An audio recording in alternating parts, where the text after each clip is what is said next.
ये जो shoot out हुआ है, ये जो हत्याकांड हुआ है, इसको बाकायदा एक मैनेजमेंट की तरह से काम कराया गया है। मतलब कि जो लोग हायर हुए, जिसने लॉजिस्टिक प्रोवाइड किया, पिस्टल कहाँ से आई, कहाँ कैसे रूट से जाएंगे, हर एक शख्स को एक काम दिया गया था, एक डेजिग्नेशन दी गई थी। और यहाँ पर जो मयंक मिश्रा है, जो बिल्कुल माना जा रहा है कि एक पुख्ता शूटर और बहुत ही अहम रोल इस हत्याकांड में निभा रहा था, और वो डायरेक्ट कॉन्टैक्ट में था किसके, जिसने सुपारी दी थी, यानी कि जो मास्टरमाइंड है। और मास्टरमाइंड भी ऐसे वैसे नहीं, सिग्नल ऐप के जरिए इन सबको इंस्ट्रक्शन दे रहा था, इनको बता रहा था कि देखो अब तुम्हें कहाँ जाना है, कौन से पिस्टल तुम्हें कहाँ से मिलेगी, किस वक्त गोली चलानी है। अब चंद्रनाथ घर से निकल चुके हैं, जाकर गोली चला दो, हर एक इंस्ट्रक्शन दी गई। अब ये जो मयंक मिश्रा है, आप ये जानिए कि इसको फंड मैनेजर का काम दिया गया था। मतलब फंड मैनेजर मतलब कि जिसने भी जो मास्टरमाइंड है, जिसने इनको सुपारी दी थी, उसने पहले ही मयंक के अकाउंट में रुपए ट्रांसफ़र कर दिए थे। अब रुपए कितने हुए थे उसके बारे में भी आपको बताएंगे।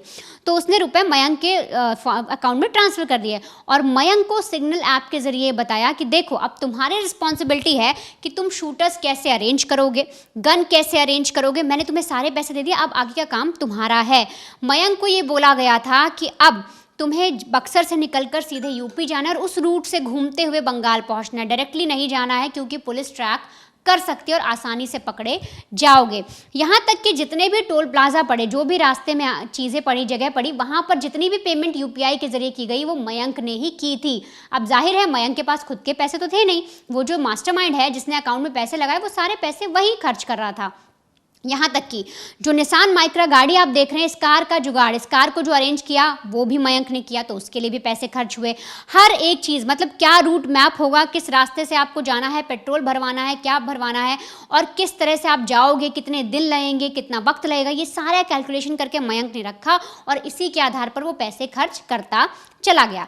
ये बात हो गई। अब आगे ये कोई पहली बार ही शूटर्स को नहीं बता दिया गया था कि चंद्रनाथ रथ को आपको मारना है, बल्कि जो मास्टरमाइंड है, जो बंगाल में बैठा हुआ है, जो अच्छे से जानता है चंद्रनाथ रथ को, वो जानता है कि वो कब निकलते हैं, क्या खाते हैं, क्या पहनते हैं, उनके साथ गाड़ी में कितने लोग और मौजूद हो सकते हैं। आप ध्यान दीजिए, एक ऐसा शख्स मास्टरमाइंड है जिसने जो जानता है कि उनकी हर एक डिटेल जानता है। उस शख्स ने, उस मास्टरमाइंड ने 1 महीने पहले ही मयंक को वो तस्वीर भेज दी थी कि तुम्हें इस आदमी को ख़त्म करना है, नाम है चंद्रनाथ रथ। और बाकायदा ये सारे जो मैसेज हैं सिग्नल ऐप के ज़रिए किए जा रहे हैं ताकि पुलिस बिल्कुल भी ट्रैक ना करे।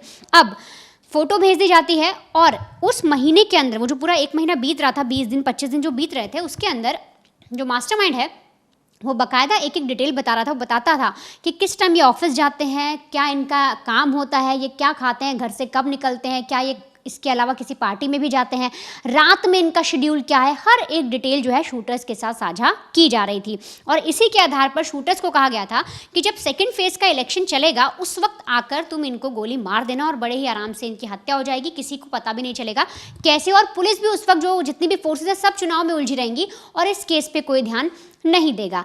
अब शूटर्स जो है वो पहुंचते भी हैं, जब सेकंड फेज़ का चुनाव चल रहा था बाकायदा उन्होंने जो पहली प्लानिंग कर रखी थी वो लेकर वो पहुंचते भी हैं, पिस्टल वगैरह लेकर भी पहुंचते हैं, लेकिन प्लान फेल हो जाता है क्योंकि उस वक्त जब बंगाल में चुनाव चल रहे थे तो जो पैरामिलिट्री फोर्सेज होती हैं वो लगाई गई थी। इसके अलावा पुलिस भी चाक चौबंद थी, हर तरफ से जो सिक्योरिटी ऑफिसर्स थे सबके सब तैनात थे, सबके सब दुरुस्त तरीके से व्यवस्था को देख रहे थे। अब ऐसे में शूटर्स को लगता है कि अगर इस वक्त में वो हत्या करेंगे तो वो बड़ी ही आसानी से इन फोर्सेस के निशाने पर आ जाएंगे। और जब ये सारी चीज़ होती, क्योंकि वो पैसे ले चुके थे, जो मयंक है उसके अकाउंट में सारे पैसे आ गए थे, 1 करोड़ की कीमत बताई जा रही है, तो सोचिए 1 करोड़ अकाउंट में आना, तो सारे पैसे उसे मिल चुके थे लगभग। अब उसे ये करना था कि अगर वो प्लान में फेल हो गया तो वो दोबारा कैसे अटेम्प्ट करे और जो मास्टरमाइंड है उसको कैसे मनाए, उसको कैसे समझाए कि अगर अभी वो गोली चला देगा तो हो सकता है मास्टरमाइंड भी फंस जाए। हालांकि जो बंगाल में बैठा मास्टरमाइंड है जिसने सुपारी दी है वो बड़ी ही कम इनसे बात किया करता था, बहुत ही अपनी उसने आइडेंटिटी छुपा रखी थी ताकि उसे आगे ट्रैक ना किया जा सके। और इसी सिलसिले में जो मयंक है, जो शूटर्स हैं वो बताते हैं उनको, जो मास्टरमाइंड उसको बताया जाता है और फिर इसके बाद प्लान को कैंसिल किया जाता है। यानी कि सेकंड फेज़ का जब इलेक्शन चल रहा था तब चंद्रनाथ रथ की हत्या नहीं की जाती। इसके बाद कुछ दिन जब बीत जाते हैं, 6 मई की तारीख आती है, उससे पहले इन शूटर्स को एक्टिव किया जाता है, बताया जाता है कि यहाँ पर माहौल जो है बहुत नॉर्मल हो गया है, अब तुम लोग आ सकते हो और आकर अपने काम को अंजाम दो। ये मास्टरमाइंड की तरफ से सारे संकेत दिए गए, सारे आदेश दिए गए और इसके बाद 6 मई को जो मैंने आपको रूट बताया, जिस तरह से ये लोग बक्सर से पहले यूपी जाते हैं, यूपी के थ्रू बंगाल पहुंचते हैं और फिर निसान माइक्रा जो कार है उसके ज़रिए जाकर उनकी गाड़ी को आगे से रोककर चंद्रनाथ रथ पर सीधे तौर पर फायरिंग करना शुरू कर देते हैं। अब ये चीज़ें आपने जानी, लेकिन यहाँ पर आपको एक चीज़ जाननी बहुत ज़रूरी है कि आखिर सीबीआई ने जितना भी जो केस सॉल्व किया, समझने की कोशिश की, उनको भी बहुत बड़ी बात अचंभित कर गई कि एक हत्याकांड के लिए 1 करोड़ रुपए की सुपारी, यानी कि जिसको वो सोच रहे थे कि मास्टरमाइंड कोई बाहर का शख्स होगा, कोई बंगाल से बाहर का आदमी हो सकता है, लेकिन सोचिए बंगाल का एक लोकल शख्स जो अच्छे से जानता है चंद्रनाथ रथ को, उसने दी 1 करोड़ की सुपारी। तो 1 करोड़ में से आप ये समझिए 70 लाख तो बाकायदा सुपारी के पैसे दिए गए, एक कॉन्ट्रैक्ट किलिंग के पैसे दिए गए कि तुमको उस शख्स को मारना है। इसके अलावा ये बताया जा रहा है कि शूटरों के पास ग्लॉक पिस्टल थी, जो 47x लेवल की पिस्टल होती है, वो भी काफ़ी महंगी आती है। अगर उसका ब्लैक मार्केट में अगर आप रेट जानेंगे तो 10 लाख के आसपास है। तो सोचिए 70 पहले थे, 10 और लगा लीजिए तो 90 लाख यहाँ पर हो गए। अब इसमें जो बचे 10 लाख थे वो किस लिए हो गए कि गाड़ी की जुगाड़ कैसे की जाएगी, गाड़ी कहाँ से आएगी, किस रूट से जाना है, पेमेंट कितनी करनी है, बाकी का जितना भी लॉजिस्टिक का सामान था वो बाकी का हो गया 10 लाख का। तो टोटल 1 करोड़ की सुपारी दी गई थी, जो सीबीआई को भी चौंका कर रख रही है कि एक हत्याकांड के लिए इतनी सुपारी कैसे दी गई।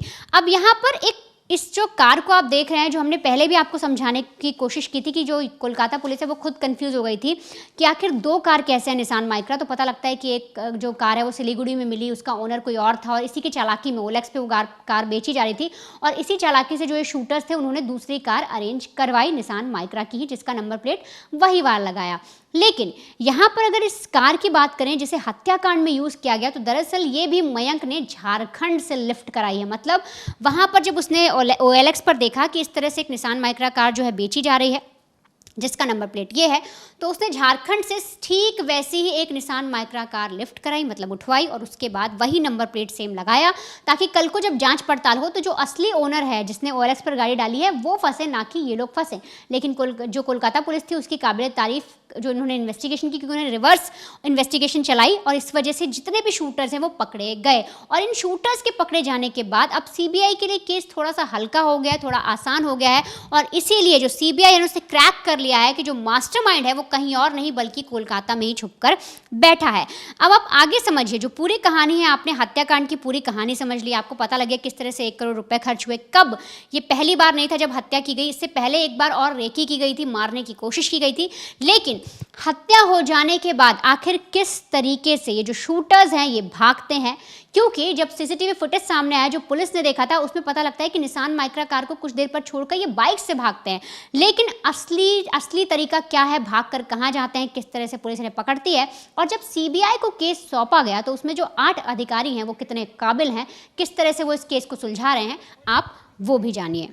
देखिए, इस पूरे केस में हम आपके सामने एक सरकारी ऑर्डर पेश कर रहे हैं। इस सरकारी ऑर्डर को आप देखेंगे तो ये सीबीआई के द्वारा जारी किया गया है। दिल्ली स्पेशल एक तरीके से दिल्ली स्पेशल पुलिस एक्ट के तहत इसे जारी किया गया है और इसमें सबसे पहला नाम अगर आप गौर करेंगे तो देखेंगे Shri Pankaj Kumar Singh, DIG CBI SC1 new Delhi bracket के अंदर टीम लीडर हैं। एक होनहार अफसर जिनके जिम में इस केस को सुलझाने की सबसे बड़ी जिम्मेदारी है। इसके नीचे अगर आप नाम पढ़ते जाएंगे तो ये इनकी पूरी टीम है। मतलब टोटल अगर आप देखेंगे तो 7 लोग हैं, जिसमें से एक टीम लीडर और बाकी 6 उनके अंदर काम करेंगे। दूसरे हैं सुबेश चंद्र कुंडू, ये SP CBI हैं, ये भी न्यू दिल्ली से हैं। अनिल कुमार यादव SP CBI, ये भी न्यू दिल्ली से हैं। जहां पर आप ध्यान देंगे विकास पाठक है, DSP है CBI से, ये ASB और धनबाद से हैं। Amit Kumar DSP CBI ASB Patna से हैं और Kuldeep DSP CBI ACB Ranchi से हैं और एक इंस्पेक्टर लेवल के विवेक श्रीवास्तव हैं जो लखनऊ से हैं। अगर आपने गौर किया हो, दिल्ली, पटना, रांची, धनबाद, लखनऊ, ये जो अफसर हैं अलग अलग स्टेट से जरूर हैं और इन अफसरों को खास तौर पर चुना गया है क्योंकि जिस तरीके से ये नेक्सस काम करता है, इस नेक्सस में ये अहम जिम्मेदारी इन्हें दी गई है कि आप इसे डिकोड कीजिए और समझिए कि 70 लाख रुपए लेकर इलीगल तौर पर इन्हें किस तरीके से पिस्टल मिल जाता है और किस तरीके से इतने महीनों से लगातार रेकी कर रहे थे कि पुलिस को भी ये छका कर हत्या कर भागने में भी कामयाब हो जाते हैं। वो तो कोलकाता पुलिस ने हर एक SP को जाकर दरख्वास्त की कि आपके इलाके में ये लोग मौजूद है, हमारी मदद कीजिए इन्हें पकड़ने में। तब जाकर ये जो पूरा मामला है एक एक कर खुलता हुआ चले जाता है और सबके सामने बहुत सारी सच्चाई सामने आती है। लेकिन जब ये जो भागने का जो दौर है उसमें अगर हमने जिस तरीके से आपको पहले एक फुटेज दिखाया जहां पर आपने देखा होगा कि जो व्हाइट कलर की स्कॉर्पियो है, जो पिस्टल है वो सटाकर मारी गई है। मतलब जो अपराधी हैं उन्हें पहले से ही पता था कि जो शुभेंदु अधिकारी की जो पीए चंद्रनाथ हैं रथ हैं वो सीधे तौर पर इसी गाड़ी के अंदर बैठे हुए हैं, किस और बैठे हुए हैं ये भी जानकारी थी। और जब ये आते हैं, कार से आते हैं, उसके बाद एकदम पिस्टल सटाकर जब गोली मार देते हैं, एक सामने से मारा जाता है और एक जो बगल वाला जो कांच होता है उससे मारा जाता है। मतलब ये सुनिश्चित कर चुके थे कि किसी भी तरीके से जान नहीं बचनी चाहिए। उसके बाद ये मारकर बाइक के जरिए भाग जाते हैं। तो जिस तरीके से वर्णिता ने आपको बताया कि 10 लाख रुपए लॉजिस्टिक के लिए रखे गए थे, तो 10 लाख रुपए का इस्तेमाल आप देख रहे हैं, कार का इस्तेमाल हो गया और उसके बाद जो बाइक का इस्तेमाल हो गया और बाइक के जरिए ये भागना शुरू कर देते हैं। और उसके बाद ये जो बाइक को ले जाकर एक चाय की दुकान के सामने छोड़ देते हैं। इसके बाद ये अलग अलग दिशाओं में निकल जाते हैं ताकि अगर पुलिस या कोई सीसीटीवी इनको देख रहा हो तो किसी को समझ में ना आए कि ये लोग भागकर गए तो गए कहां, क्योंकि दोनों ही शूटर्स थे, उनकी डायरेक्शन अलग अलग हो जाती है। लेकिन फिर हत्या करने के 1 घंटे बाद या कहीं 45 मिनट बाद ये घूम फिर कर शहर का वापस आते हैं। कहां पर? सियालदा स्टेशन। एक जो लोग बंगाल में नहीं गए हैं उन्हें पता होना चाहिए कि हावड़ा और सियालदा बंगाल के 2 सबसे बड़े स्टेशनों में से एक है और वहां पर सियालदा स्टेशन रात के 11 बजे पहुंचते हैं और उसके बाद ये यूपी और बिहार के लिए अलग अलग ट्रेन पकड़ लेते हैं। अब ये जो मैंने आपको सारी जो चीजें बताई, आप समझिए कि जब पुलिस के सामने शूटर्स भागकर चले जाते हैं, आप किस तरीके से अंदाजा लगाएंगे कि वो जो शूटर्स कहां भागकर गए? क्या वो बंगाल के अंदरूनी इलाकों में गए? क्या वो भागकर बिहार में गए? क्या वो भागकर, क्योंकि अलग अलग राज्यों उनसे जुड़ते हुए हैं। लेकिन सोचिए अपराधियों को पता था कि पुलिस इन्वेस्टिगेशन किस तरीके से होती है, तो छकाने के लिए भागे तो जरूर। और लेकिन सबसे अचंभित करने वाली बात ये जो सीबीआई और पुलिस दोनों को ये लगी कि अपराधियों को इतना कॉन्फिडेंस कैसे था कि जो पीए हैं वो किस सीट पर बैठा है। तो इस पर जो अपराधी थे उन्होंने अपना मुंह खोलते हुए बताया कि सर, हमें सिग्नल ऐप के जरिए बारीक से बारीक डिटेल हर एक चीज अपडेट हो रही थी और इसी वक्त हमें समझ में आ चुका था कि हम जिसे निशाना बनाने जा रहे हैं, हमें उसका चेहरा देखने की जरूरत नहीं है, क्योंकि हमारा सिंडिकेट, हमारे गैंग मेंबर्स इस तरीके से काम करते हैं कि हमें हर एक चीज पता होती है। जब पूछा गया कि जो तुम्हें कंट्रोल कर रहा है, तुम जिसकी कठपुतली में नाच रहे हो, तुम्हें कठपुतली का मालिक कौन है, तब ये एक नाम नहीं बता पा रहे हैं। तो ये नेक्सस और ये जो गैंग जिस तरीके से काम करता है उसमें कोलकाता पुलिस को लगा कि अगर हमने इन्हें गिरफ्तार तो कर लिया, लेकिन इस गैंग को तोड़ना समझने के लिए ये अलग अलग राज्यों की पुलिस से कोऑर्डिनेशन करने की जरूरत है। और जिस तरीके से हमने आपको शुरुआत में बताया कि वही कोलकाता पुलिस जो सीबीआई से झगड़ा करती थी, बीच सड़क इन दोनों के बीच में एक तरीके से कौन बेहतर, कौन सबसे अच्छा, किसकी इन्वेस्टिगेशन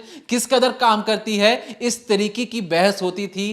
कोलकाता पुलिस सीबीआई को रोकती थी, एक कि आप नहीं जाओगे, ममता बनर्जी टोकती थी। आज वही सीबीआई सरकार बदलते ही कोलकाता पुलिस के साथ काम कर रही है और कोलकाता पुलिस को लगा कि अलग अलग राज्यों की पुलिस से कोऑर्डिनेशन करने से अच्छा हम एक सेंट्रल एजेंसी को इसका जिम्मा सौंप देते हैं, ताकि वो जो अफसर आएंगे वो इस केस की बेहतर तरीके से जांच पड़ताल कर सकें। और ये शायद जो फैसला था वो सही भी था, क्योंकि जब सीबीआई ने जो टीम बनाई वो अलग अलग 4 राज्यों के पुलिस को लेकर लखनऊ, धनबाद, रांची, दिल्ली की जो टीम है उनकी टीम लीडर बनाया गया। तो एक बिल्कुल सही फैसला था और सही फैसले का जो असर है वो ग्राउंड पर दिखना शुरू भी हो चुका है। जो सीबीआई टीम ग्राउंड पर पहुंची, उन्होंने खून के धब्बे सारे सैंपल्स कलेक्ट किए हैं, समझने की कोशिश की है, खोखो के जरिए पता लगाने की कोशिश की है कि जो बंदूक से जो गोली चली है असल में वो बंदूक किसकी, ग्लॉक पिस्टल जिसका नाम लिया जा रहा है, वो कहां से आई है, कैसे आई है और इस नेक्सस को किस तरीके से तोड़ा जा सकता है। तो हमें लगा कि ये जो